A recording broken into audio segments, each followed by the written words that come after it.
Bismillahirrahmanirrahim. Assalamualaikum warahmatullahi wabarakatuh. Alhamdulillah, salatan wa salaman ala rasulillah wa ala alihi wa sahbihi wa man tabi'ahu bihudah wa la hawla wa la quwata illa billah. Saudara-saudariku yang dirahmati oleh Allah subhanahu wa ta'ala, Alhamdulillah, hari ini kembali Allah memperkenankan untuk kita melanjutkan kajian berseri kita berkaitan dengan pengantar tafsir. Setelah kemarin kita secara singkat membahas tentang hal-hal yang ada hubungannya dengan basmalah, maka hari ini kita masuk untuk mengantarkan tadabbur dan pemahaman kita, yaitu surah yang pertama dalam susunan mushaf yang kita kenal dengan surat Al-Fatihah. Namun sebelum itu, hal yang perlu dan tidak boleh kita lewati ketika mengkaji tafsir adalah ilmu mustalah tafsir atau yang kita sebut dengan ulumul Quran, penunjang daripada kitab tafsir itu sendiri. Sayyid Muhammad bin Alwi bin Abbas al-Makki al-Maliki dalam kitab Al-Qawaid Asasiyah beliau mengatakan, "I'lam annahu la budda min ma'rifah mustalah tafsir qabla qiraati tafsir." Sebelum kita mengkaji tafsir, maka penting dan dibutuhkan untuk terlebih dahulu mengkaji tentang mustalah tafsir. Liyakunal insan ala basiratin tamah minhu. Tujuannya supaya seorang manusia yang mempelajari tafsir Al-Quran ada dalam basirah tamah, kewaspadaan yang sempurna dalam memaknai per kata per kalimat masing-masing daripada kandungan Al-Quranul Karim, sehingga diharapkan nanti dengan mengkajinya faya'rifu al-maki wal madani wan nasih wal mansuh, orang akan memahami mana ayat makkiyah, mana surat makkiyah, mana surat madaniyah, kemudian nasih mansuh, asbab nuzul, sehingga akan mempermudah nanti memahami kalamullah. Wa man khadha tafsir qabla ma'rifah mustalahi, barang siapa yang terjun mendalami tafsir sebelum mengetahui mustalah tafsirnya atau tidak ditunjang dengan ulumul Qur'annya, karena fihi yaratin wa khalanisatu, dia akan berada dalam kebingungan memaknai kalamullah dan juga akan kurang keseriusan dan kesemangatannya mempelajari Al-Qur'an, dan yang paling repot adalah salah dalam pemaknaan Quran. Lebih luas juga Sayyid Muhammad mengatakan, kalau kita tidak mempelajari mustalah tafsir atau ulumut tafsir, nantinya akan sempit pemahaman terhadap kandungan kalamullah. Baik, jadi penting kita mempelajari tentang ilmu ulumut tafsir. Sama hanya dengan mempelajari fikih dan qawaid fikih, usulul fikih, maka orang yang menguasainya insya Allah tidak akan sempit pemahaman sebuah hukum fikih, apakah itu muamalah, munakah, jinayah, dan yang lain sebagainya. Selanjutnya, saudara-saudariku yang dirahmati oleh Allah Subhanahu wa ta'ala, di dalam Quran kita maklum bersama bahwa ada surat, ada ayat. Karena yang namanya surat itu sendiri menurut makna lughawi, yakni adalah menurut makna harfiah atau makna lughawi, Quran itu diambil dari kata Qur'un yang artinya adalah al-jam'u, kumpulan dari kalam Allah yang suci, kemudian disebut dalam ayat dan juga dikumpulkan dalam surat-surat Al-Quran.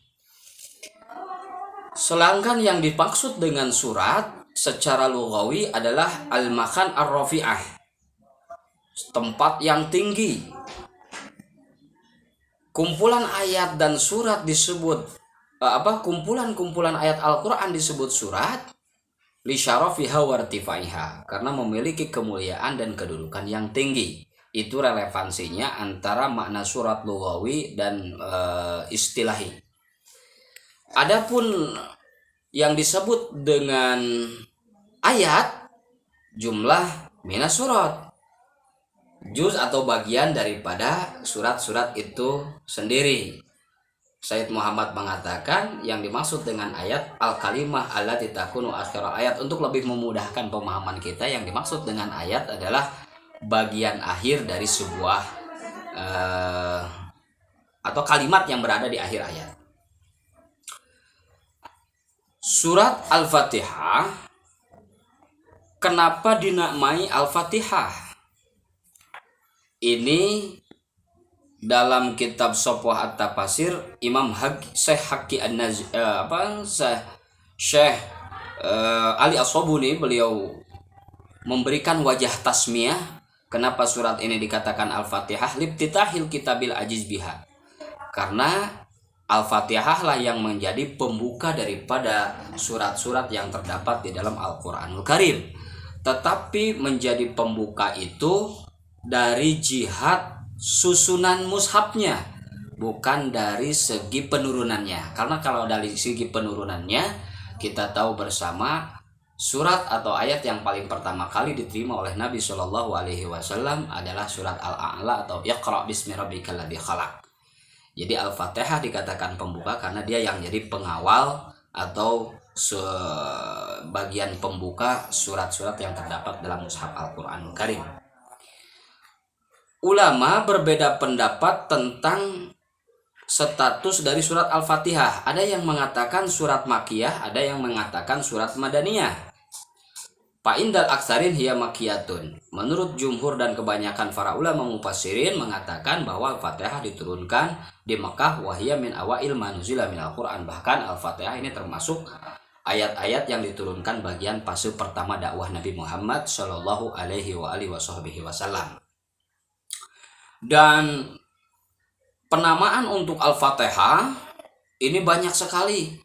Kadang disebut Al-Fatihah pembuka, Ummul Kitab induknya Al-Quran. Kadang disebut Sab'ul Masani, 7 ayat yang memiliki mengalami 2 kali penurunan, Mekah dan Madinah. Mungkin ini ada relevansinya ketika disebutkan Makkiyah dan Madaniyah tadi. Kemudian juga disebut surat Asy-Syafiyah, penyembuh. Kemudian Al-Wafiyah, penjaga. Al-Kafiyah, penolak.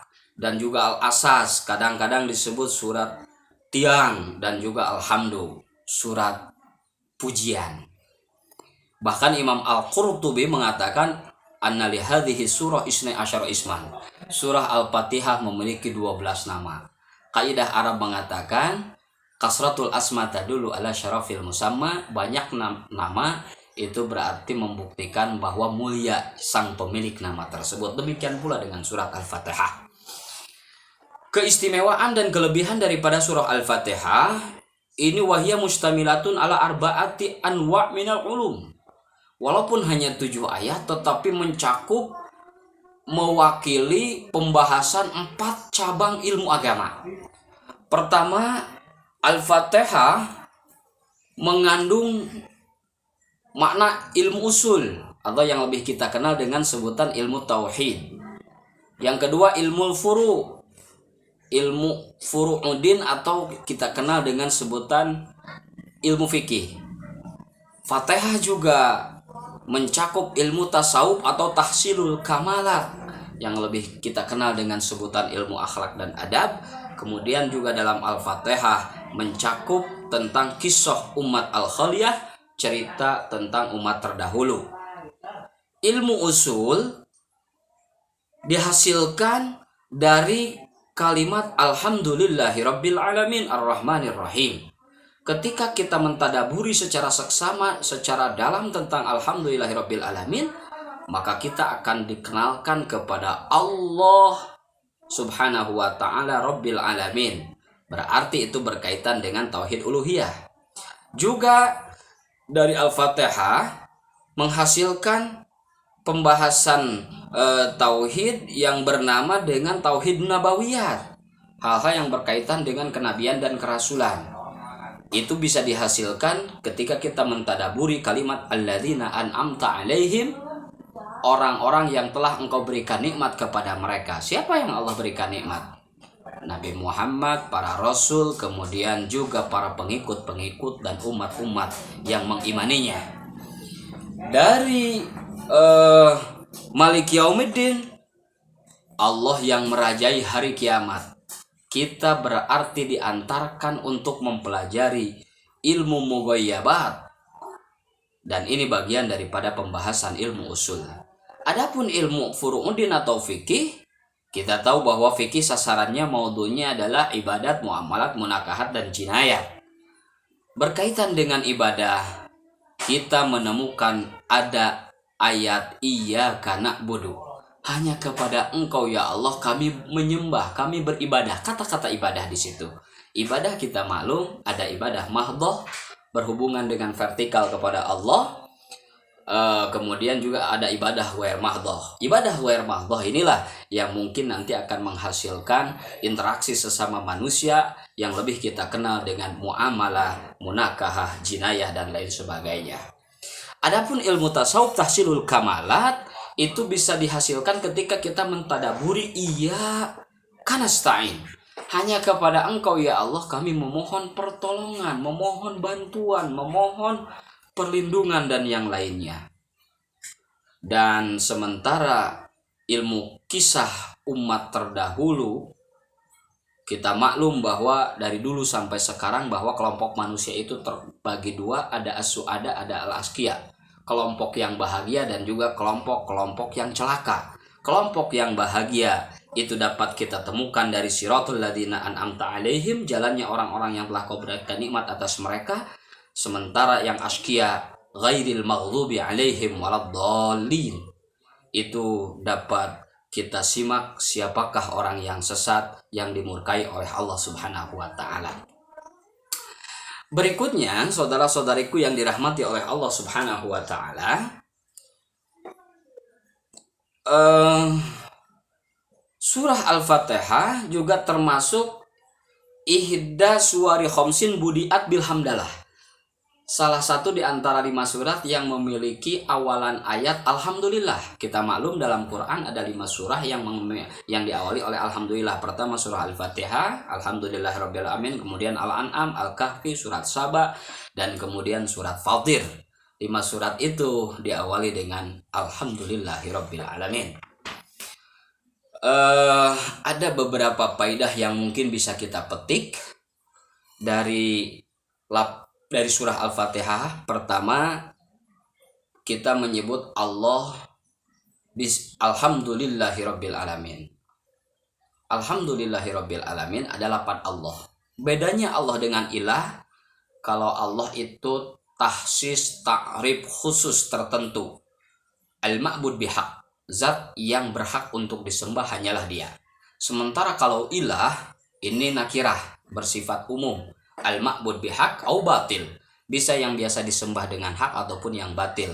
Sehingga ilah bisa ditujukan kepada Allah, bisa juga kepada sembahan yang lain selain Allah Subhanahu wa taala. Itu bedanya lafaz Allah dan ilah.